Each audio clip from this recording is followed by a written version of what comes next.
Today, Casey and I are going to share with you the 5 real reasons that your podcast isn't performing how you want, and it's probably not what you think they are. No, let's just jump to it. It's not luck, it's not the algorithm hating you, and it's certainly not your voice or aesthetic. These are the real things, the real 5 things that are going to make a difference in whether or not your podcast succeeds. So let's just get right into it. Welcome to Podcast Support, the show where we tackle the questions every podcaster needs answered to grow a successful show. Whether you're just starting out or scaling an existing audience, we break down the roadblocks, share practical strategies, and give you step-by-step answers so you can spend less time guessing and more time building the podcast you want. Thank you for contacting Podcast Support. So the very first thing that's most likely holding back your podcast is that you don't know who your target audience is. Yeah, I mean, this is a huge one. And it's honestly one that I think goes a little...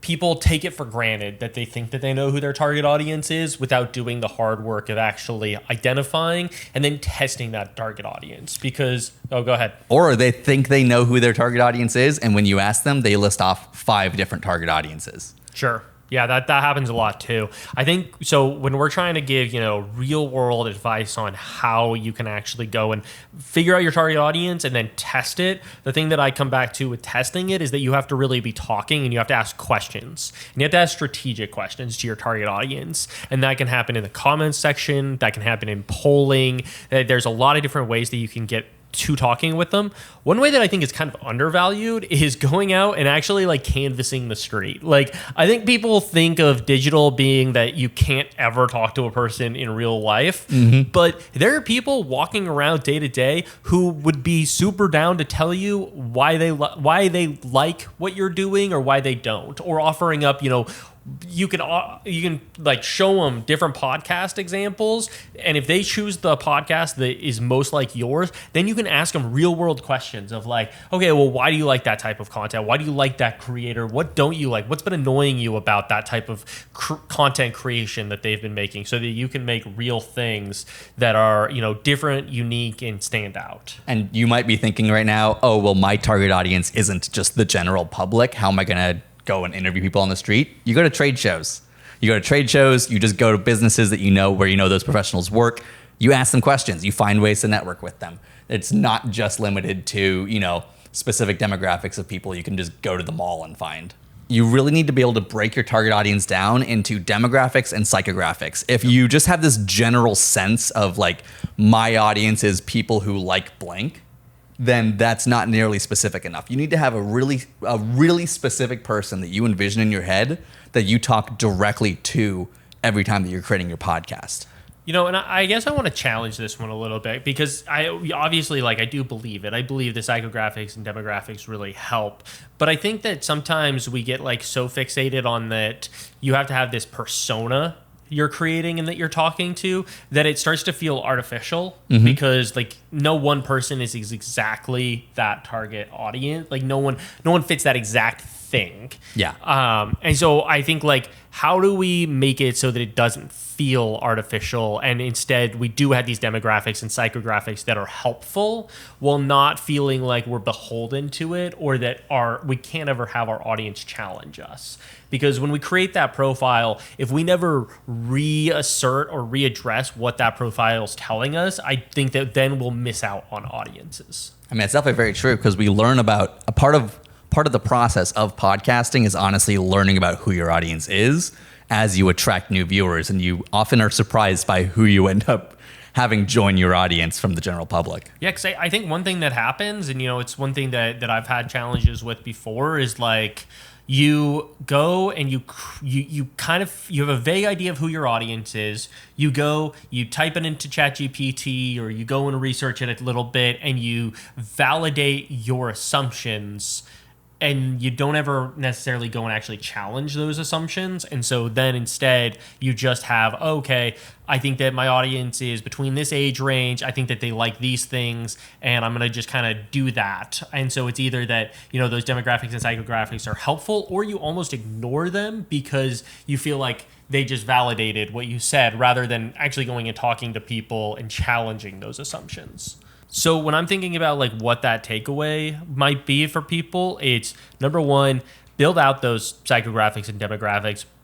Number two, don't be just beholden to them. Make sure that you're actually challenging them, that you're building out realistic target audiences. And the way that you do that is through polling and other types of things where you're getting out there and you're making sure that you're talking with people. Talking with people, honestly, I think is the biggest takeaway. And it's something that I think as creators and podcasters, we can sometimes be afraid of. So the second thing that's holding back your podcast is that you aren't offering specific value to your audience. And I want to really hone in on the word specific here, because many people offer value, but the internet loves specific value. They don't just want that your podcast offers them inspiration. They want that it offers them inspiration to wake up at 5 a.m.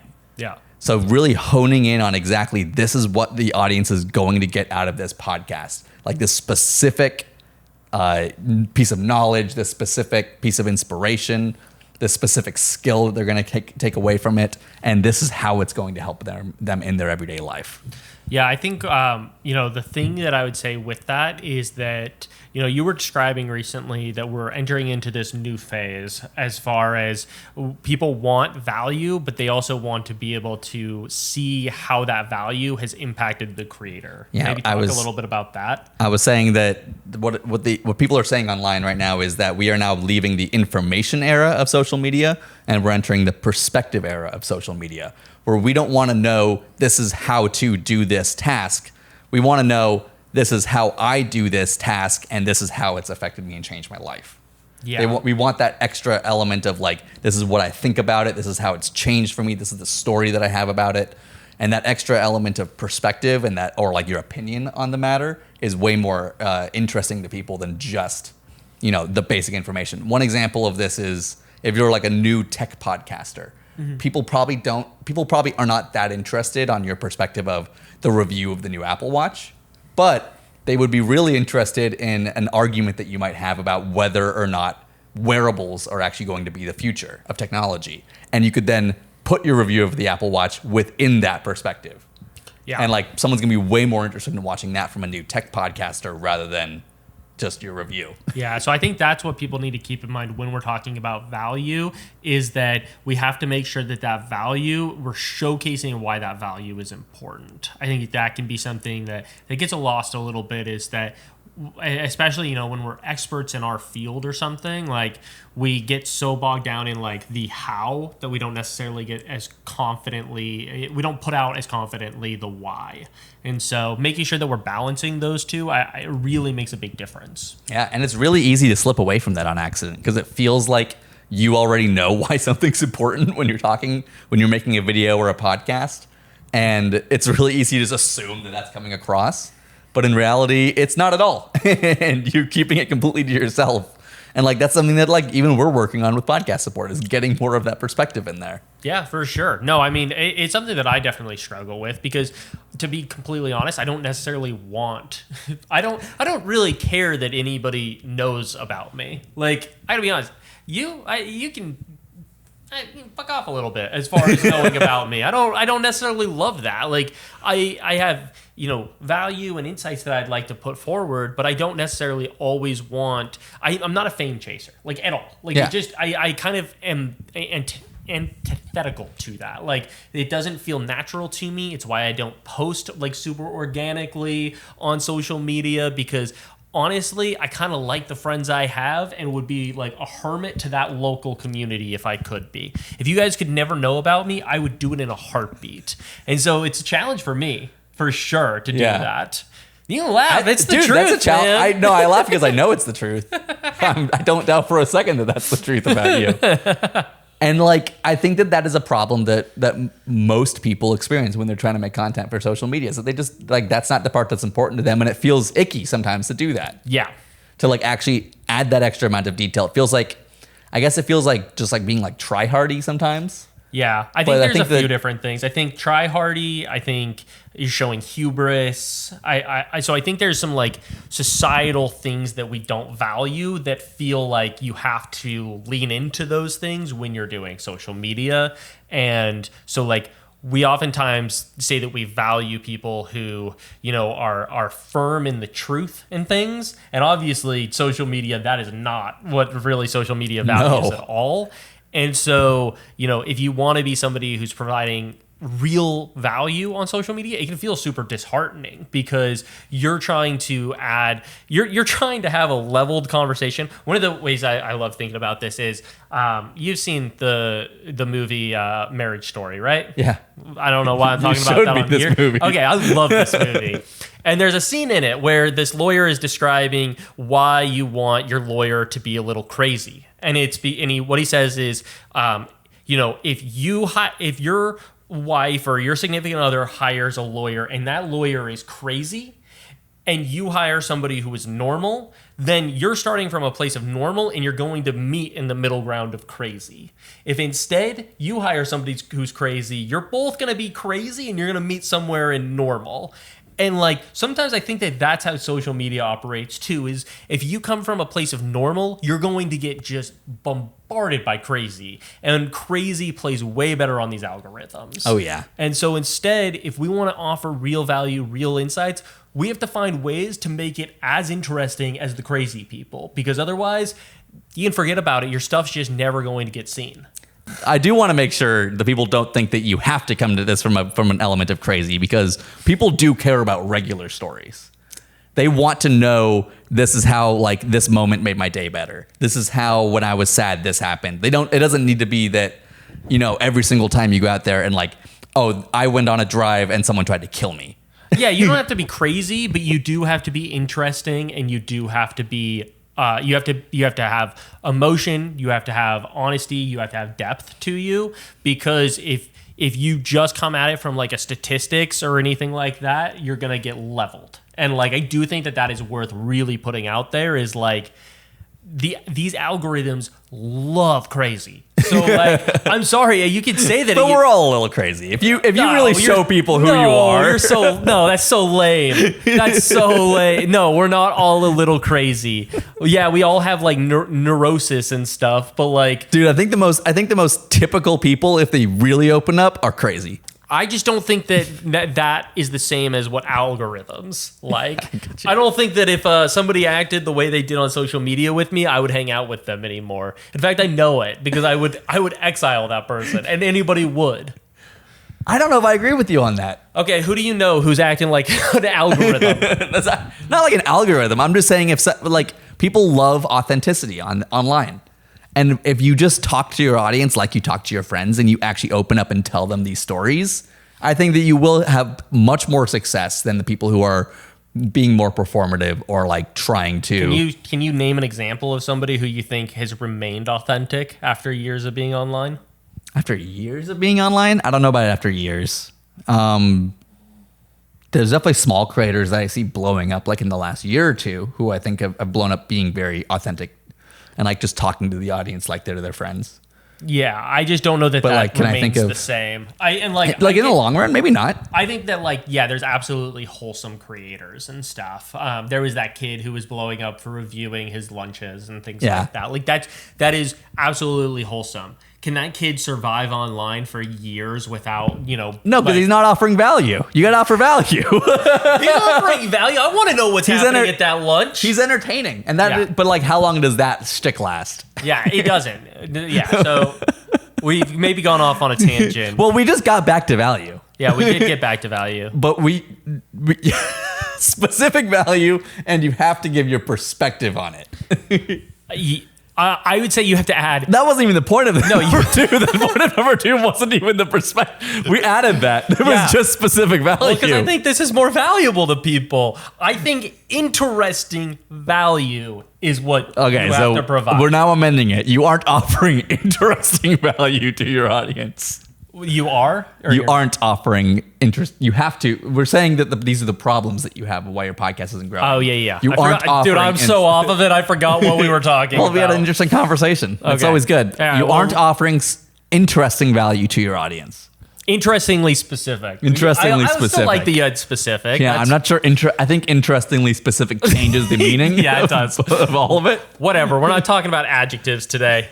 All right, let's move on to number 3. I hope we answered that for you. Number 3 is you're not using strong titles and thumbnails.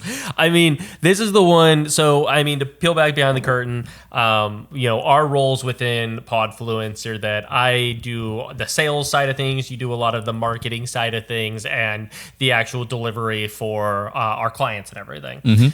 And I offer free podcast audits. You can pick one up if you'd like. And the cool thing about those is that I get to dive into different podcasts and what they're doing right, and the challenges that they're facing. And without a doubt, one of the most common ones I see is that their thumbnails and titles are just not working for them. And I think people just are like, you know what? It's just the title and thumbnail. Like, it's the last thing that they think of, and they just try to throw it up there. And usually they're making it like as the episode is uploading. Yeah, they're like, crap, I gotta put this up. I'll just choose a screenshot from the guest. The title is just going to be exactly what it is, or it's going to be a listicle style or things like that. I'll put the same words in the title as I put on the thumbnail. Yeah, all of those things, and that immediately makes it so your video is not going to get seen. The second that you've made that choice, you've decided to put your video into the graveyard. And the graveyard. Yeah, the graveyard, the YouTube graveyard. Yeah, 100%. There's a lot of videos in there. Yeah. And you need to be following the same rules for your titles and thumbnails for your podcast as YouTubers follow for their videos. You need to have podcasts and you need to have titles and thumbnails that build off of each other, that create curiosity gaps, and that make the audience feel like they have to click on it the second that they see it. Yep. So your title and thumbnail, let's start off with, first of all, your title and thumbnail has to build off of one another. So you never want to put the same buzzwords or keywords in both of them, because you're just wasting the opportunity, because you have the opportunity to put keywords in 2 different places. Mm-hmm. So you have to use 2 different keywords to grab people's attention. The way that I like to think about it is that these 2 things need to build off of each other. And so it's like a 1-2 punch, where the thumbnail is the thing that grabs your attention immediately, and it grabs it with an interesting face. It grabs it with a few keywords that are right there. And maybe those keywords set up what your title is. So your thumbnail offers a question or offers like a bit of insight. Like an example of this would be with who's the health guy who's trying to live forever? Oh, Brian Johnson? Yeah, so every video that's ever with him, it's like him standing next to the person who's interviewing him, and the person interviewing him's like in all of this crazy tech health random stuff. Yes. And then, so that's the image that you see, and then the title is Living Forever Just Got Real, or something like that. And immediately you have this extra context now from the thumbnail that this weird tech that you're seeing in the thumbnail is going to somehow relate to living forever for real. And now you've created a curiosity gap by having that extra context that builds off the title. Because now I want to know, what is this technology that's on this guy? Yeah. Is it something I can get my hands on? What is it going to do? Is it experimental, or is it actually proven? Like, there's so much immediately that my brain is running off with, and I have to click on that video to see that podcast. Adding that extra context is a good way to think about it. You want your thumbnail to add extra context to your title so that it creates a curiosity gap between the two, so that so the audience member needs to know, how do we get from that title to that context? Yeah. I mean, do you see how boring it is when we agree? We should be disagreeing more, Michael. Disagree with me. I don't have anything to disagree with you. I didn't think it was thumbnails. I didn't think it was boring. I thought it was cool that I went off on a cool tangent. I was inspired by you, man. I was sitting here thinking that we crushed it, and then turns out you hate it. Nope. I think you're right. I just think like we're gonna have to shout this from the rooftops over and over again, because genuinely titles and thumbnails are maybe the most important thing other than the first 30 seconds of your video. And so it's like those 3 things together are what decides whether or not your video continues to grow and succeed. And like everything after that is like, obviously you want the video to be as good as possible, but nothing matters more than that first 30 seconds, and nothing matters more than the title and thumbnail. If you can't get people to click, then what's even the point of asking them to, like, what's the point of making a good podcast? Because they're not going to watch it. Yeah. They need to make that initial click. Otherwise, nothing else matters. All right. The number 4 reason why your podcast is not performing the way you want it to is that your social media clips aren't following the rules of social media. The amount of times that we do podcast audits and people are just grabbing moments from their podcast, willy-nilly, leaving pauses in the beginning of them and throwing them out onto social media and then wondering why they're not performing is constant. Yeah. 100%. Yeah. What we see a lot is that people aren't using story structure. And so they just have like the information dense portion and they don't end up having the why of it, sort of similar to what we were talking about before. And they don't have that interest piece of it. And so people, they're putting out these things and they're kind of wondering why they're not seeing that growth or anything. And it's because you're not using story structure. When you put these clips out onto social media, they are not being viewed as a part of your podcast. They're being viewed as a clip in and of itself. So that clip needs to stand on its own, needs to explain to the audience why it matters, needs to grab their interest, needs to actually pay off what that you promised them the value was in the very beginning of the clip. If you're not doing those things with each podcast clip you release, then no one is going to then go from that clip to your podcast.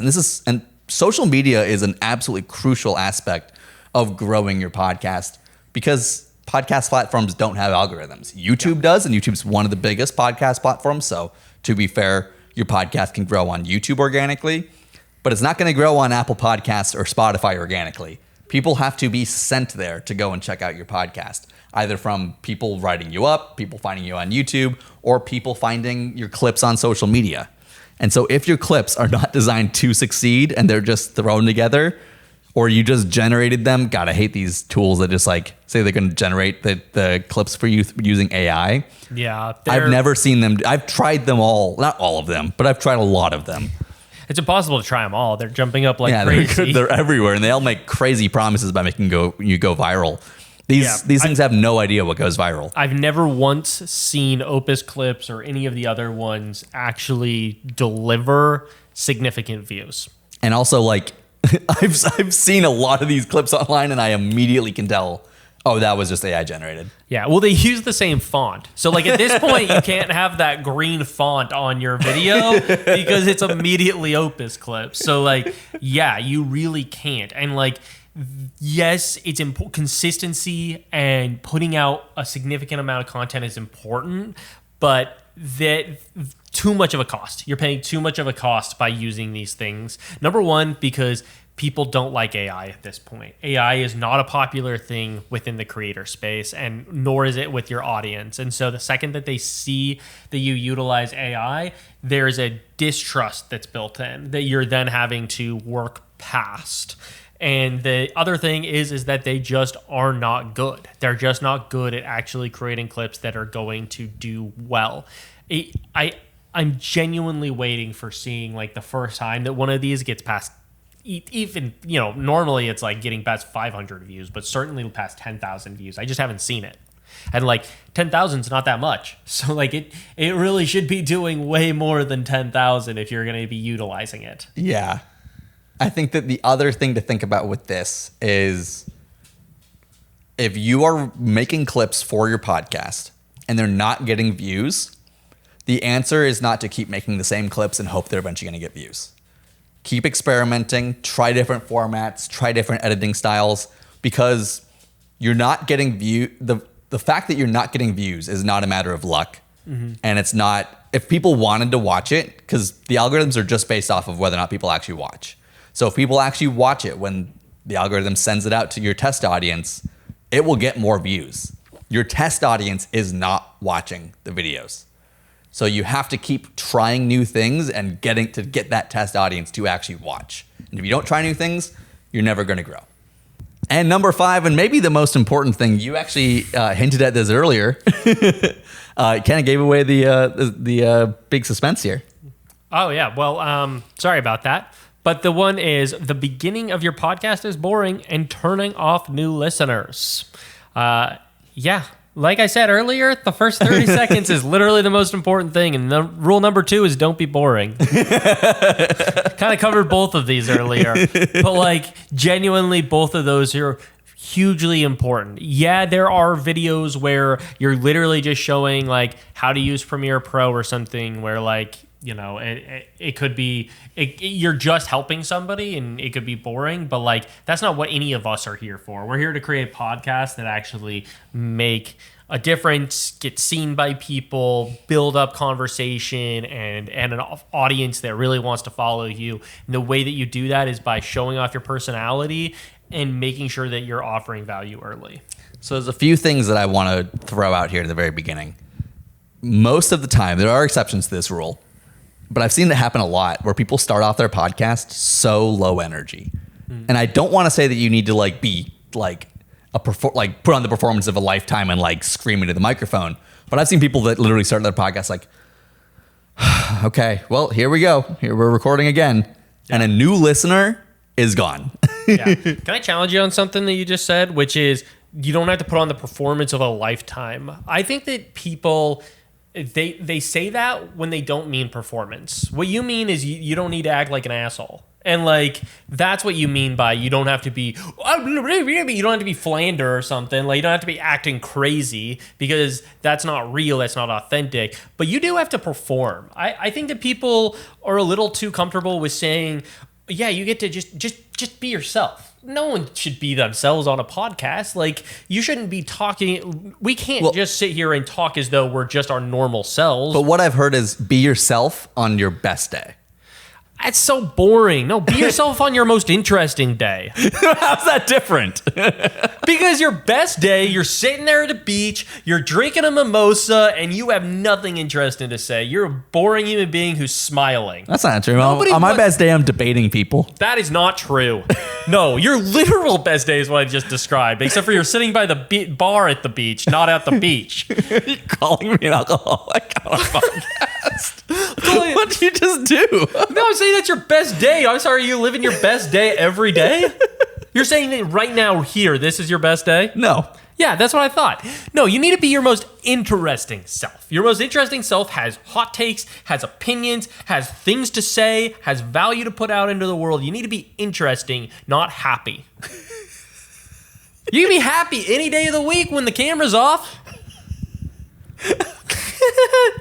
I agree. I'll agree with you on this. I like this take. So to expand on some other things to think about in the first 30 seconds. If you smile at the start and that's all you do, golly, I'm so bored. I'm here for the takes.